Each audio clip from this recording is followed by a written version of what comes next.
Hi guys, India versus England கடைசி T20 match Mumbai Wankhede ஸ்டேடியமில் நடக்க போகுது. இந்த மேட்ச் வந்து 2ஆம் தேதி நம்ம இந்தியன் டைமிங்க்கு நைட்டு 7 மணிக்கு ஸ்டார்ட் ஆகும். ஸோ இந்த மேட்ச்சுக்கான கம்ப்ளீட் அனாலிசிஸ் நம்ம இந்த வீடியோவில் பார்க்கலாம். வீடியோக்குள்ளே போகிறதுக்கு முன்னாடி குபேரா ஃபேண்டசி ஆப் 11 பிளேயர் எடுத்து உங்களால் விளையாட முடியல அப்படின்னா வெறும் ஒரு பிளேயர் எடுத்து நீங்கள் ஃபேண்டசி கேம்ஸ் ஆடலாம். குபேரா ஃபேண்டசி ஆப்பில் இருக்கக்கூடிய டியூ ஆப்ஷன் மூலிமா. ஸோ ட்ரை பண்ணி பாருங்கள். இந்த ஆப்போட லிங்க் அண்ட் ரெஃபர் கோட் ரெண்டுமே இந்த வீடியோக்குள்ள டிஸ்கிரிப்ஷனில் கொடுக்குறேன். ரெஃபர் கோட் கொடுத்தீங்கன்னா உங்களுக்கு நியூவாக சைன்இன் பண்ணுறவங்களுக்கு போனஸ் அமௌண்ட் கிடைக்கும். மும்பை வான்கடை பிச்சை பொறுத்த வரைக்கும் நல்ல ஒரு பேட்டிங் ஃப்ரெண்ட்லி விக்கெட் அப்படின்னு சொல்லலாம். நம்ம பேட்டர்ஸ் இந்தியன் பேட்டர்ஸோட ஓவர்சீஸ் பேட்டர்ஸ் வந்து நல்லா ஆடுவாங்க. கண்டிஷன் கொஞ்சம் நல்லாயிருக்கும். எக்ஸ்ட்ரா பவுன்ஸ் இருக்கும். ஃபாஸ்ட் பவுலர்ஸுக்கு நியூ பாலில் கொஞ்சம் ஹெல்ப் இருக்கும் அப்படிங்கிறத நம்ம இந்த பிச்சில் பார்த்துருக்கோம். ஸோ லைவ் பிச் ரிப்போர்ட்டில் ஏதாவது மாற்றங்கள் தெரிஞ்சுது அப்படின்னா டெலிகிராம் சேனலில் உங்களுக்கு நான் தெரியப்படுத்துகிறேன். டெலிகிராம் சேனலில் வழக்கம் போல் எல்லா மேட்சுக்கான டீம் கொடுத்துட்ருக்கோம். 4th T20 மேட்ச்சுக்கு நான் வீடியோ போடலை, பட் டீம் கொடுத்துருந்தேன். அது சேனலில் இருக்கவங்களுக்கு தெரியும். டெலிகிராம் சேனல் இது வரைக்கும் ஜாயின் பண்ணாதவங்க ஜாயின் பண்ணிக்கோங்க. லிங்க் இந்த வீடியோக்குள்ள டிஸ்கிரிப்ஷனில் கொடுக்குறேன். T20 மேட்சஸை பொறுத்த வரைக்கும் இங்கே 8 மேட்ச் நடந்திருக்கு. Average score 170. அதோட அதிகமாக வர்றதுக்கு வாய்ப்பு இருக்குது. ஏன்னா புனே கிரவுண்டோட இந்த கிரவுண்டு கொஞ்சம் டைமென்ஷன்ஸ் சின்னதாக இருக்கும். நல்ல பேட்டரிங் கண்டிஷன், பேட்டர்ஸ் நல்லா என்ஜாய் பண்ணுவாங்க. இனிஷியலாக நியூ பாலில் விக்கெட் கொடுக்கல அப்படின்னா பெரிய ஸ்கோர் வர்றதுக்கு நிறைய சான்ஸ் இருக்குது. செகண்ட் இன்னிங்ஸில் சேஸ் பண்ணுறது கொஞ்சம் ஈஸியாக இருக்குது. ஏன்னா டியூ இருக்கிறதுக்கு வாய்ப்பு இருக்குது. ஸோ அதனால் வந்து சேஸ் பண்ணுற டீமுக்கு ஒரு எக்ஸ்ட்ரா அட்வான்டேஜ் அப்படிங்கிற மாதிரி பார்க்கலாம். நம்பர்ஸும் தான் சொல்லுது. 5 முறை வந்து சேசிங் டீம் தான் வின் பண்ணியிருக்காங்க. பேட்டர்ஸுக்கு சாதகமாக 65%, பவுலர்ஸுக்கு சாதகமாக 35% இருக்கிறதுக்கு நிறைய சான்சஸ் இருக்குது. ஸ்பின்னர்ஸுக்கு பெரிய அளவில் ஹெல்ப் இல்லை அப்படின்னா கூட இந்த சீரீஸ் ஃபுல்லாகவே இந்தியன் ஸ்பின்னர்ஸ் நல்லா பண்ணியிருக்காங்க. குறிப்பாக வருண் சக்கரவர்த்தி நல்லா பண்ணியிருக்காரு, ஆதில் ரசீதும் நல்லா பண்ணியிருக்காரு. ஸோ இவங்கெல்லாம் வந்து அகைன் நல்ல பர்ஃபார்மன்ஸ் கொடுக்கறதுக்கு நிறைய வாய்ப்பு இருக்குது. இந்தியன் சைடை பொறுத்த வரைக்கும் ஆல்ரெடி சீரீஸ் வின் பண்ணிட்டாங்க அப்படிங்கிறதுனால ஒரு சில மாற்றங்கள் செய்யலாம், எதிர்பார்க்கலாம். என்ன பண்ண போகிறாங்க அப்படின்னு சொல்லி தெரில. ஏதாவது பிளேயர்ஸ் உள்ளே வந்து நம்ம கட்டாயம் அவங்கள டீமில் எடுக்கணும் அப்படிங்கிற மாதிரிலாம் இருந்துச்சுன்னா நான் டெலிகிராம் சேனலில் சொல்கிறேன். மற்றபடி லாஸ்ட்டு மேட்ச் ஆடின அதே லைனப் இருக்கிறதுக்கு நிறைய வாய்ப்புகள் இருக்குது. இந்த சீரீஸ் ஃபுல்லாகவே சஞ்சு சாம்சன் அதுக்கப்புறம் சூரியகுமார் யாதவ் 2 பேருமே அந்தளவுக்கு ஃபார்மில் இல்லை. ஸோ அது மட்டும் நீங்கள் பார்க்க வேண்டிய விஷயம் இருக்குது. இந்த மேட்ச் வந்து ஒரு கம்பேக்காக இருக்கலாம் அவங்களுக்கு. சூரியகுமார் யாதவ் ஹோம் கிரவுண்டு மாதிரி தான் அவருக்கு. ஐபிஎல்லில் மும்பை இந்தியன்ஸ்க்காக தான் ஆடுறாரு.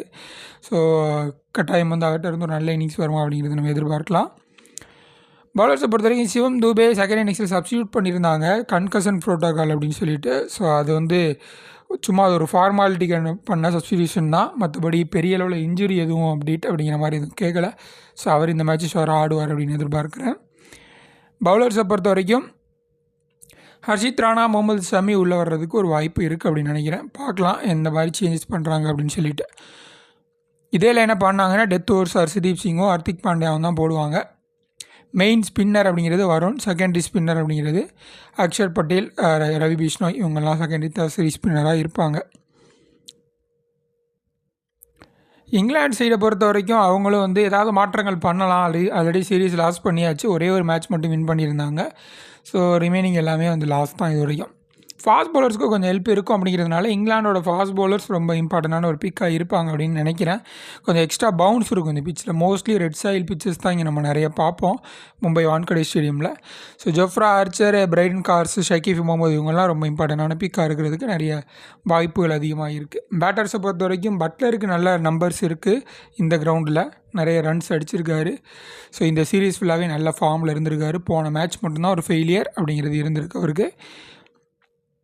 மற்ற பேட்டர்ஸ் அப்படின்னு பார்க்கும்பொழுது ஹாரி ப்ரோக்கு, லியம் லிவிங்ஸ்டன் இவங்கெல்லாம் கொஞ்சம் ஸ்பின்னர்ஸுக்கு அகென்ஸ்டாக தடுமாறுறாங்க. டக்கட் பேக் டு ஃபார்ம் அப்படின்னு சொல்லலாம். கடந்த 2 மேட்ச் ஒரு நல்ல பர்ஃபார்மன்ஸ் கொடுத்துருக்காரு. பில் சால்ட் வந்து ஒரே மாதிரி அவுட் ஆகிட்டு இருக்காரு. ஒரு ஃபாஸ்ட் பவுலர்ஸுக்கு இந்த மாதிரி அவுட் ஆகிற மாதிரி கொடுத்துட்ருக்காரு விக்கெட்ஸ் நிறையா. ஸோ அது வந்து கொஞ்சம் கவனிக்க வேண்டிய ஒரு விஷயமாக இருக்குது அப்படிங்கிற மாதிரி பார்க்கலாம். ஃபைனல் ஸ்மால் லீக் டீமும் வழக்கம் போல தான். ஏதாவது மாற்றம் இருந்துச்சுன்னா டெலிகிராம் சேனலில் நான் உங்களுக்கு இன்ஃபார்ம் பண்ணிடுவேன். Captain Hardik Pandya batting bowling அப்படிங்கிறது 2லேயுமே கான்ட்ரிபியூட் பண்ண முடியும். வருண் சக்கரவர்த்தி கன்சிஸ்டண்ட்டாக இந்த சீரீஸ் ஃபுல்லாகவே 4 மேட்சுமே கன்சிஸ்டண்ட்டாக விக்கெட் எடுத்துகிட்டு இருக்காரு. ஸோ அவர் ரொம்ப ஒரு சேஃபர் பிக் அப்படிங்கிற மாதிரி பார்க்கலாம். சூரியகுமார் யாதவ், சஞ்சு சாம்சன் அகைன் பெருசாக ஃபார்மில் கிடையாது. ஸ்டில் எடுக்கிறேன்னா எடுங்க, இல்லை ட்ராப் பண்ணிவிட்டு இன்ஃபார்ம் பிளேயர்ஸான அபிஷேக் சர்மா இந்த மாதிரி வந்து பிளேயர்ஸை நீங்கள் தாராளமாக எடுத்துக்கலாம். பட்லர் மட்டும்தான் England side, Buttler and Ben Duckett அப்படிங்கிற மாதிரி எடுத்திருக்கேன். பில்சால்ட்டு ஒரு சின்ன வீக்னஸ் இருக்க மாதிரி இருக்குது, மற்றபடி பெருசாக எந்த சேஞ்சஸும் பண்ணலை. ஹர்ஷதீப் சிங்கு, ஜோஃப்ரா ஆர்ச்சர், பிரெயின் கார்ஸ் அப்படிங்கிற மாதிரி போயிருக்கேன். ஹர்ஷதீப் சிங்க்கு நியூ பாலில் கொஞ்சம் ஹெல்ப் கிடைக்கும் அப்படின்னு நினைக்கிறேன் இந்த கண்டிஷனில். ஸோ அதனால் அவர் எடுத்திருக்கேன். ஷாகிப் ஆகும்போது பவர் பிளேயில் விக்கெட் எடுக்கக்கூடிய ஒரு பவுலர், பட்டு பேட்டிங்கில் வந்து நான் சாம்சன் மாதிரி பிளேயர்ஸ் எல்லாம் எடுத்ததுனால அவரை நான் எடுக்கலை. வேணும்னா நீங்கள் ஷாகிப் முகமதை எடுத்துக்கோங்க. இதில் ஏதாவது சேஞ்ச் இருந்துச்சுன்னா டெலிகிராம் சேனலில் உங்களுக்கு நான் இன்ஃபார்ம் பண்ணுறேன். நன்றி.